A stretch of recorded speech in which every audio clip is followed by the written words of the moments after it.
Good day and welcome to the UFC's 217 conference call. Today's call is being recorded. At this time, for opening remarks and introductions, I will turn the call over to Dave Lockett. Please go ahead, sir. Thank you, and welcome everyone to today's UFC 217 Bisping versus St-Pierre conference call. Today we are joined by the two main event fighters competing for the UFC middleweight title next Saturday, November 4th at Madison Square Garden. Joining us today are UFC middleweight champion Michael Bisping and former UFC welterweight champion George St-Pierre, who will make his return to the octagon for the first time in 4 years. Welcome, gentlemen, and now let's turn things over to the call center to open up for questions. Thank you. If you would like to ask a question, please signal by pressing star 1 on your telephone keypad. If you are using a speakerphone, please make sure your mute function is turned off to allow your signal to reach our equipment. Once again, that is star 1 to ask a question. We'll pause briefly to allow everyone the opportunity.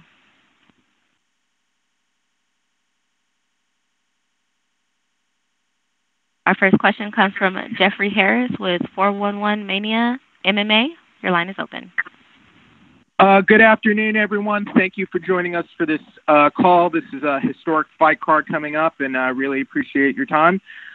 First question is for George. Does it bother you that throughout this media tour, Michael Bisping has made numerous accusations about PEDs and USADA, considering before you left the UFC, you were an outspoken proponent of bringing in a more enhanced drug testing program, and it was a source of conflict between you and the UFC at the time? No, it doesn't. I don't even think he believes it himself. So there's no problem. Is that true, Michael? Do you even truly believe these accusations you voiced recently during the media tour?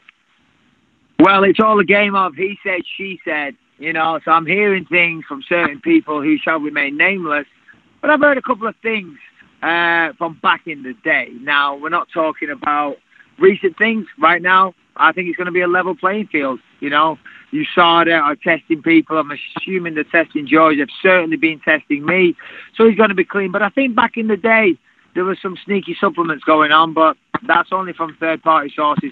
Anyway, it doesn't matter. He's a clean athlete. He's the former welterweight champion. I'm the middleweight champion. We're both clean. I'm going to whoop his ass. That's about it.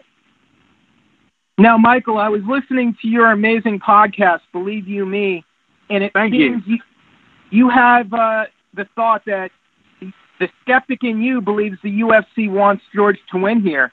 Do you really think that's the case? And does that really bother you, considering you were the one campaigning for this fight, and this is the fight you've been wanting for quite some time?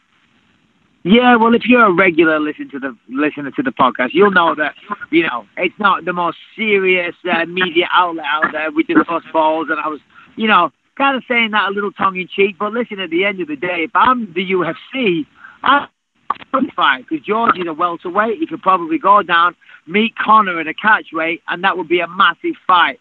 I could never fight Conor. Conor's about the size of my leg, so I could never fight him. But business-wise, I guess George could make more money because he could retire on for welterweight, then he could fight Conor maybe at lightweight. Who knows?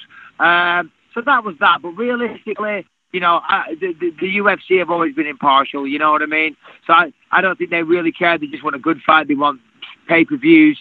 They want, they want to put on a good show. And don't you worry. I'm ready. I've had the best camp of my life. And I'm going to take it to Elizabeth.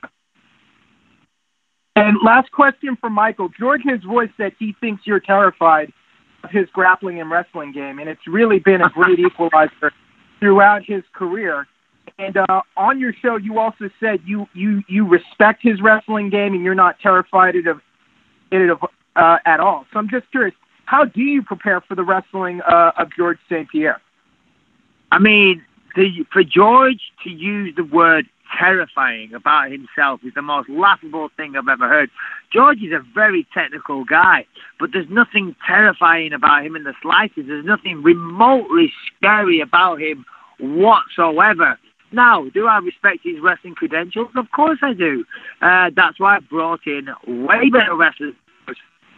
These guys were throwing me around like a bloody, they were tossing me on my head left, right, and center. But guess what? They're not tossing me on my head anymore. So If George can get it done, God bless him. If George can beat me, raise his hand and say, well done. I've got no injuries. I've had the best time of my life. I'm in the best shape of my life. I'm knocking out sparring partners every single sparring session. Now, of course, that sounds like tough talk, but it really is true. I'm knocking people out. I'm a knockout artist now with punches, kicks, you name it. People are dropping like flies, and George St-Pierre will be the next one to get dropped. Once again, to ask a question, please press star 1 at this time.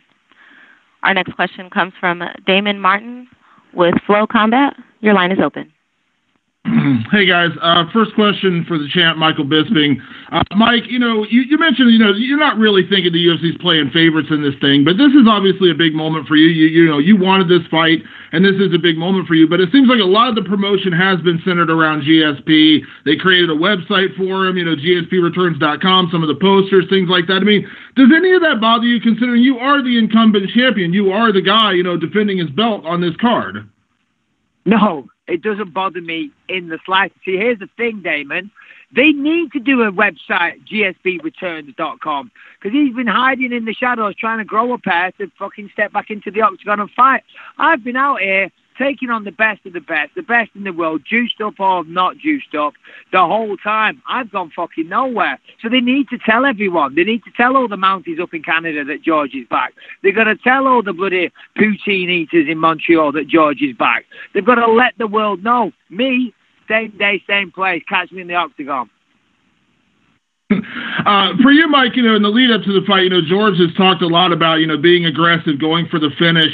And it seemed like a lot of that style that he had before, kind of changed after the loss to Matt Serra, where he did kind of go to more of a wrestling-heavy style in his attacks with his fights. Do you believe him when he says he's actually going to come out there and, gun for the finish in this fight? No, I'll guarantee you, I see more aggression out of my wife when it's Christmas shopping than what we'll see out of George in Madison Square Garden. He's going to fight the same way he always fights. Listen, he's saying he's reinvented the wheel and he's going to do something different. But here's the fact, and George knows this. When you're under pressure, you fight the way you fight. You go back to your comfort zone. You go back to the things you like to do. And he's going to look to take me down. And that's granted. That's within the skill set. That's within the rules. It is mixed martial arts. It's not a boxing contest. It's not kickboxing. So God bless him. Try it. Good luck. And I'll be ready, but he fights the way he fights, and most of the people that he's beaten are all lightweights or featherweights. All right, there's a couple of solid welterweights on there like Carlos Condit and people like that, but he hasn't fought anyone with my size, anyone with my well-roundedness, like Jake Shields, straight-up grappler. Some people just, Carlos Condit, straight-up striker. Nick Diaz, he's got no wrestling whatsoever, so he couldn't stop the takedowns. I can stop the takedowns. To say I'm terrified is laughable. It's hilarious. I didn't know George was such a comedian. So, yeah, we're going to see George wrestle. We all know it. And in the lead up to the fight, Mike, I mean, you're no stranger to a little bit of trash talk. You like to get in under your opponent's skin, so to speak. You've had those moments with George. We saw that after the press conference. You kind of had a little bit of a backstage altercation. But you're good at reading people. Do you truly believe that you've just gotten under his skin? That may play a factor in this fight? I've definitely got under his skin. Listen, here's the fact of the matter, right? I like George. George is a great guy. George is a fantastic ambassador for mixed martial arts. I've got nothing negative to say about him other than the fact we're going to fight, right? So he's going to try and knock me out or choke me out or whatever it may be in front of the world. So right now, he's my enemy, all right? Once this is done, I like George. I respect him, but all's fair in love and war. So, he's going to try and beat me up. So fuck it. I'm starting on him now. I'm starting the verbal onslaught. I'm starting the attack. As I said, when it's all done, it's over. But, yeah, I'm definitely getting at him 100%. I can tell. See, when George gets pissed off, he sticks his tongue into his lips, into his cheek, and you can see it. And that's what I said. I didn't touch him. I pointed. I said, there's the tongue. And when I did that, he flicked me in the face. So that's why afterwards I was like, keep your fucking hands to yourself, pal. But it's all good. The fight's almost upon us. Awesome. And a question for George. You know, so few fighters in this sport actually walk away on top and actually leave off a win or off a, with the championship and things like that. And you did that. You left as the, 9-time defending welterweight champion. Do you feel like you have something to prove, coming back? Was that any part of it, after 4 years away, that you had something to prove with a fight like this? I don't really have something to prove. I do it because I want to live my life to the fullest. Why would I would not want to come back? Fighting Michael Bisping for the title in the Madison Square Garden, this mythical place, I would be fooled to not take this opportunity. A lot of people will want to be in my shoes and they are not, and I have an opportunity. Something I'm gonna do that I'm gonna have a memory and that I'm gonna cherish for the rest of my life. So, just think about it. I think I'm very privileged to be in this position, and I do it to live my life. That's why I do it, and I'm gonna make history. And George, when you were in the UFC before, when everyone always used to ask you about the Anderson Silva fight, you always made it a point to say if you ever went up to middleweight, it was going to have to be a real dramatic change for you, because adding on that extra muscle and extra weight would, probably prevent you from fighting at welterweight for quite some time. How has the weight gain been for you, and did it kind of go the way you expected? Like, do you believe now you are a true middleweight, and going back to welterweight would probably be a tough thing for you? I could go back welterweight, but the thing is, it took me a long time to prepare myself to get this fight at 185. It took me a few months to add muscle mass on me, because even for welterweight, I was a small welterweight. I'm not as the new guys now. They're very big, so I did it. It took me a few months. Took a lot of discipline, and I made it, and I'm very happy. So the weight difference will be there, but it won't be that much that is going to make an issue. Awesome. Thanks, George. Thank you. We will take our next question from Harry Kettle with Click On MMA. Your line is open. Hi, guys. My first question is for George. George, when you dreamt about your actual return to the octagon, did you have a specific location and time in mind? And does the fact that it's in New York City, Madison Square Garden, add an extra sense of pressure? Well, it's always the same. It's always the same rules, the same cage, wherever you are in the world. But for sure, New York, it's like a mythical place. The sport has been legalized in New York not a long time ago. So for me, I always want to fight in New York. And for me, it's like my house, because I go there every month for training. So I feel like I'm home a little bit. And so fighting at home, it's always special, and it's a great moment for me. So in the build-up to fight week, as we get closer and closer, have you noticed anything different about your preparations compared to your first run with the UFC? Oh, yeah. I did a lot of different things. I took away a lot of the stuff that was sort of useless that I used to do before. I've been training really hard, but I didn't do as much volume. I stay fresh, injury-free, and I'm very happy, which gonna make me a lot more dangerous, and I'm not burned out in my head. I'm very happy. I live the present moment, and I'm happy to live that moment. Yeah. I don't do it because I don't do it because I have to. I do it because I want to. Yeah. And my next question is for Michael Bisping. Michael, do you believe that a win over GSP will get you in the conversation for being one of the greatest of all time, or do you think people will continue to not give you the respect you deserve? Yeah, I mean, it should. It definitely should, because, for all my talk, George is an incredible opponent. We'll see. We'll see. That's not what I'm concerned about for this fight. Obviously, I want to defend the belt. I want to remain the champion. I want to represent my country, and I want to perform for everyone that tunes in and watches. If I get more respect afterwards, that's all well and good. That's fine. What we should do, though, is ask George about his long-term mentor, Christophe Madou, did a podcast recently and it was in French, so maybe you guys didn't pick it up, but he said that he had to leave the camp, George, because he was sparring so bad and he was slow and he didn't like the way George was performing. What do you say to that, George? What's your response, man? find out November 4. You'll see how I perform. Oh, come on. Your own mentor is talking shit about him, saying he's performing like crap in sparring and he's really slow. And we've all seen in the promos, George, you do look slow, man. You look slow. So maybe get jumping rope or skipping or something. Do some footwork drills. One last question, Mike. You mentioned representing your country. When you look at the state of British MMA as you kind of move into the latter stages of your career, would you say one of your biggest accomplishments is being the torchbearer for the UK and the UFC for the last decade? Yeah, I guess without a shadow of a doubt. I mean, I don't really try and think about those things too much. You know, I don't try and think of what I've accomplished and whatnot. But if I sit back and think about it, yeah, I mean, I've always been proud to represent England. Of course, being the first world champion from Britain, you know, that's something I'm very proud of. The UK MMA scene is booming. We have tremendous fighting talent, you know, and you know we have a solid presence now. Of course, on the more localized UFC shows, we see great talent on display all the time, and it's just going to get better and better. I mean, England has a steep history in combat sports, of course, with the heavyweight boxing scene.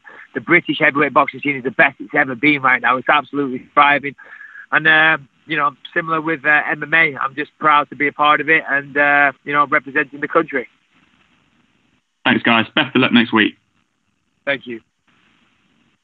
Once again, if you would like to ask a question, please press star 1 at this time. We will take our next question from Chris Clark with MMA.Wreckage.com. Your line is open. Hi, good evening, gentlemen. The first question here is going to be for Michael Bisping. I'm just wondering, did you listen to the conference call yesterday? I believe Cody Garbrandt said that him versus TJ Dillashaw is the real main event. I'm just curious to get your response on that. Yeah, listen, I've never paid to watch somebody that's the size of my leg in my life. And, you know, Cody needs to spend less time plucking his eyebrows and more time living in the real world, because it ain't the main event. Simple as that. So he can fucking dress it up however he wants, Cody. I love Cody. Cody's awesome. He's an amazing fighter, but don't talk shit about me, pal. And also, in regards to this being such a big event, I mean, obviously, last year with Conor McGregor and the 2 belts and things of that nature, are you feeling any additional pressure to sell this event?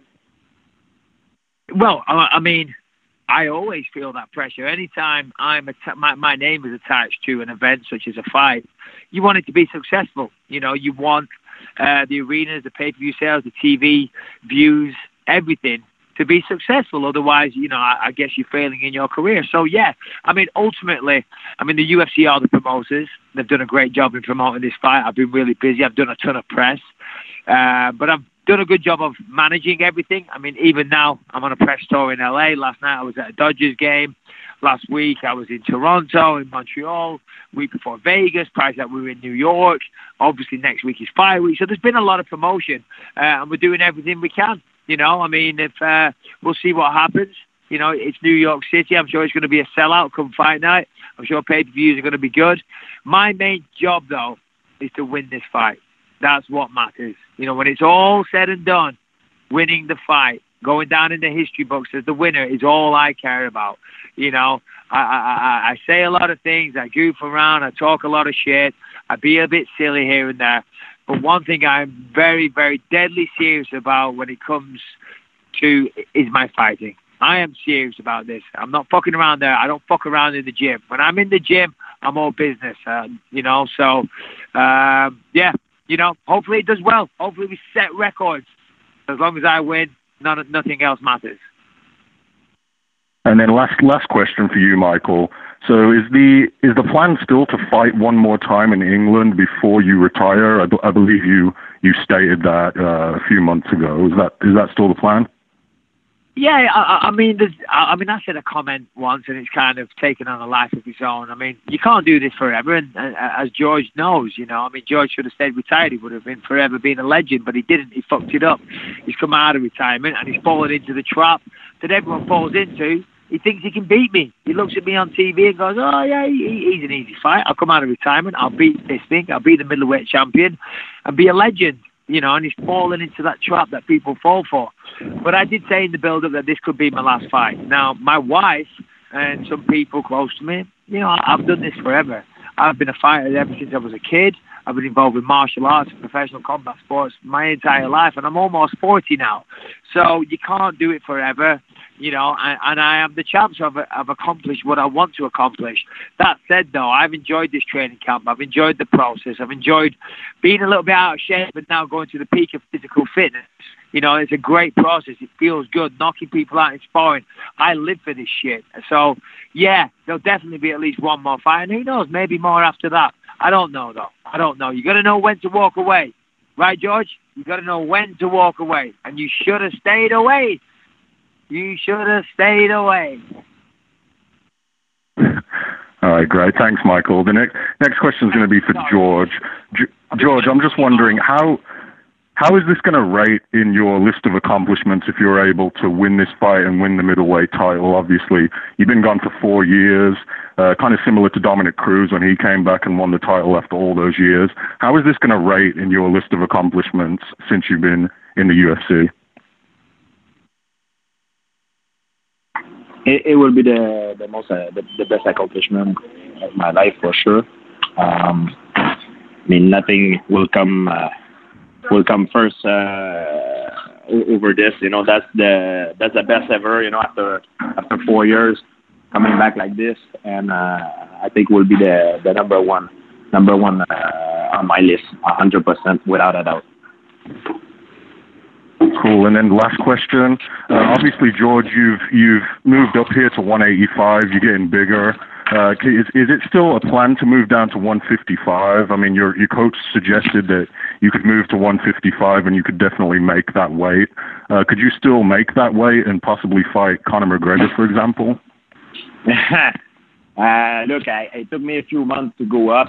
I think I'm gonna stay a little bit at this weight for a little bit. I don't like it. I prioritize my health over the performance, and for me it's important. I stay healthy. I have also after career. It's not good to lose weight and put weight, and it's very bad. A lot of fighters do it, but I never been a fan of it. And I don't know. I take one fight at a time. This Michael Bisping is a problem now, and I'm gonna solve it.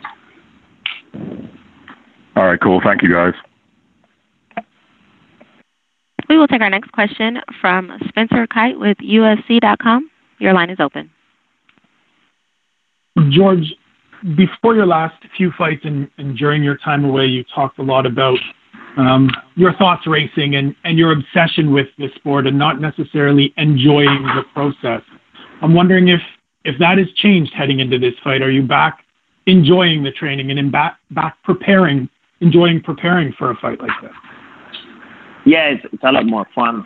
The difference is, of course, it's stressful. It's hard on the nerve. But when I close my eyes and I give myself the choice, would I want to be there or not? Yes, I want to. So I don't do it because I have to. I do it because I really want to. I never been forced to do anything I don't want to in life. But I felt like I had like pressure from outside, and I was stuck into a pattern. Now I'm doing it, and I'm happier than ever. And I know one of the other things you've talked about in coming back is that you weren't happy with how things ended. You weren't happy with how you walked away, and you wanted a different ending. You've also talked about retiring again if this fight doesn't go your way. If that's how this plays out, will you be okay with that? Will this be an acceptable ending because you've come back on your terms regardless of the outcome? Well, it always depends how.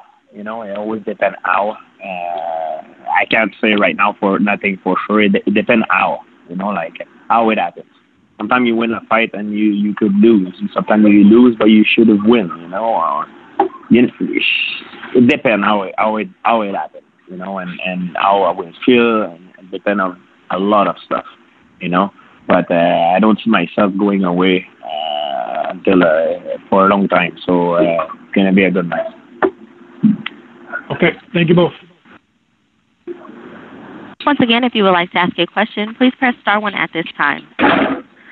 We will take our next question from Eric Anderson with footandfist.com. Your line is open. All right. My first question is for Bisping.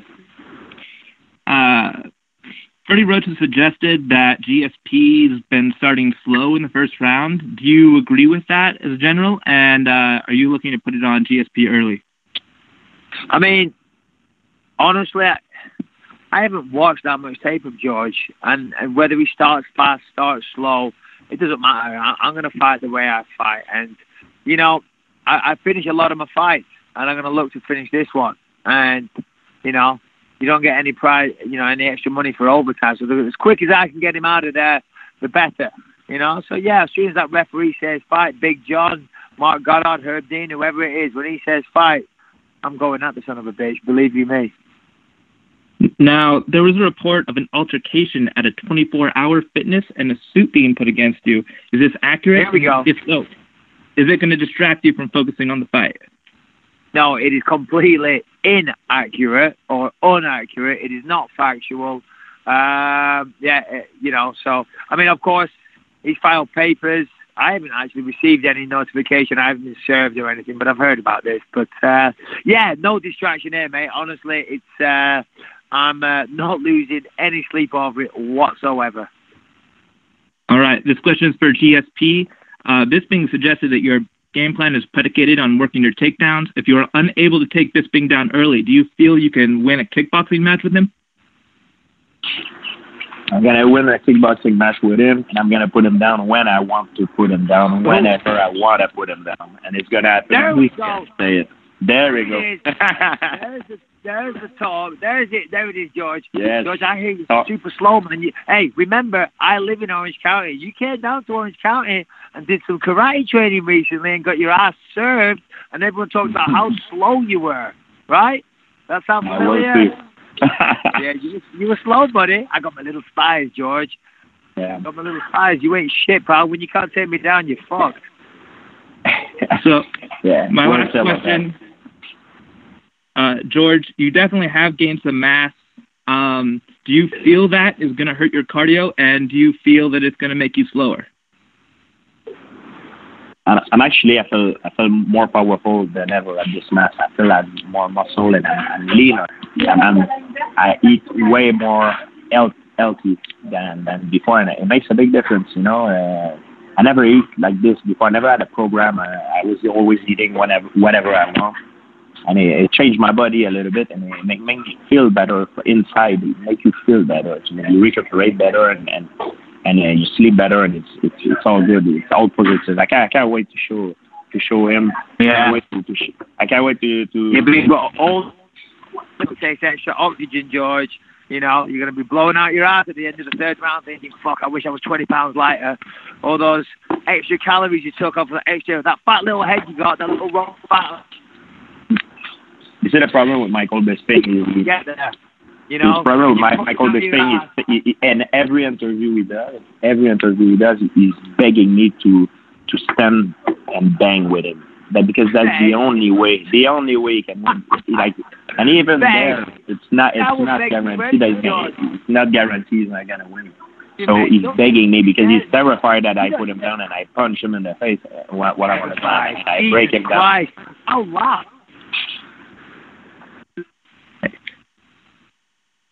Thank you so much. You're here for something scary about it. There are no additional questions. I'll turn the call back to Dave Lockett for closing remarks. Jordan, take it down. He's going to... There's nothing... Well, I'd like to thank everybody for participating in today's call. Both fighters, Michael Bisping and George St-Pierre, thank you both for participating today. We are looking forward to an exciting week next week in New York and hope to see everybody there. Thanks again.